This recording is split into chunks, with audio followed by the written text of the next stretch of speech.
Bonjour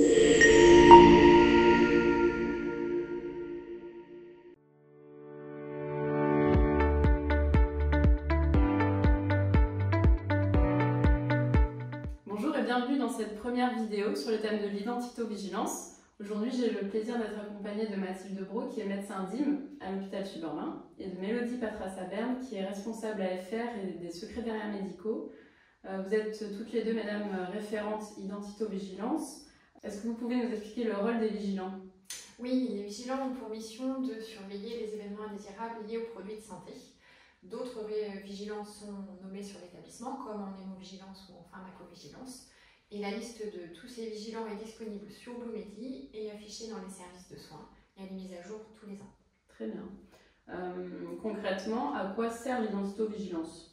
L'identito-vigilance, c'est l'organisation et les moyens mis en œuvre par la structure afin de sécuriser et fiabiliser l'identification d'un usager à toutes les étapes de sa prise en charge, que ce soit en identification primaire, à l'attribution d'une identité unique pour chaque patient afin de garantir l'accès aux données de santé, ou que ce soit en identification secondaire avec la vérification de l'identité d'un usager avant tout geste de soin, afin de garantir qu'on délivre le bon soin au bon patient.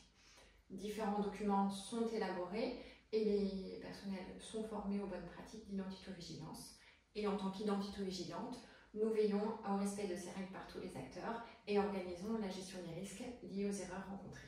Et justement, Mélodie, en cas d'erreur, quelle est la conduite à suivre? En cas d'incident qui est jugé important, il convient de faire une fiche de déclaration d'événements indésirables directement sur Bluemedi. Cette fiche, lorsqu'elle est créée, nous est communiquée à Mathilde et à moi-même, ce qui nous permet de travailler sur l'incident pour pouvoir mettre en place des actions d'amélioration directement avec les équipes. Le but derrière tout ça, c'est de limiter le renouvellement de ces mêmes erreurs. Est-ce que vous pouvez nous rappeler les règles à respecter pour enregistrer un patient ou rechercher un patient dans nos logiciels métiers? Bien sûr. Dans un premier temps, il convient de vérifier que ce patient ou un dossier pour ce patient n'existe pas déjà dans notre logiciel. Le but, c'est d'éviter les doublons et la perte d'antériorité.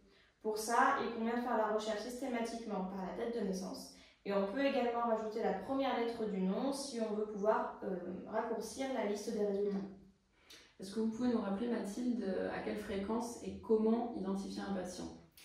Oui, l'identité d'un patient doit être vérifiée à toutes les étapes de sa prise en charge, que ce soit au moment de l'accueil, lorsqu'on lui délivre ses médicaments, quand par exemple le brancardier l'amène à un examen de radiologie ou que le laboratoire effectue un prélèvement. Il convient de poser une question ouverte. Quel est votre nom de naissance, prénom de naissance et date de naissance? Et pour les patients qui sont non communicants ou qui ont des troubles cognitifs, l'identité doit être vérifiée sur le bracelet d'identification. Très bien. Est-ce que vous avez quelques mots à rajouter pour conclure notre échange? Oui, bien sûr, on peut rajouter quelques mots sur Bluemedi. C'est notre base documentaire, elle est mise à jour régulièrement au sein de l'établissement. Et c'est sur cette dernière que vous retrouverez toutes les procédures et les documents qui sont validés par le service qualité et notamment en lien avec l'identito-vigilance. Donc ça pourra être utile pour tout un chacun, notamment quand on se pose des questions sur la conduite à tenir en cas d'erreur d'identité ou encore la conduite à tenir si on détecte un doublon ou quand on a besoin de faire une fusion. Et n'oubliez pas de déclarer vos événements indésirables sur Bluemedi. Merci, mesdames.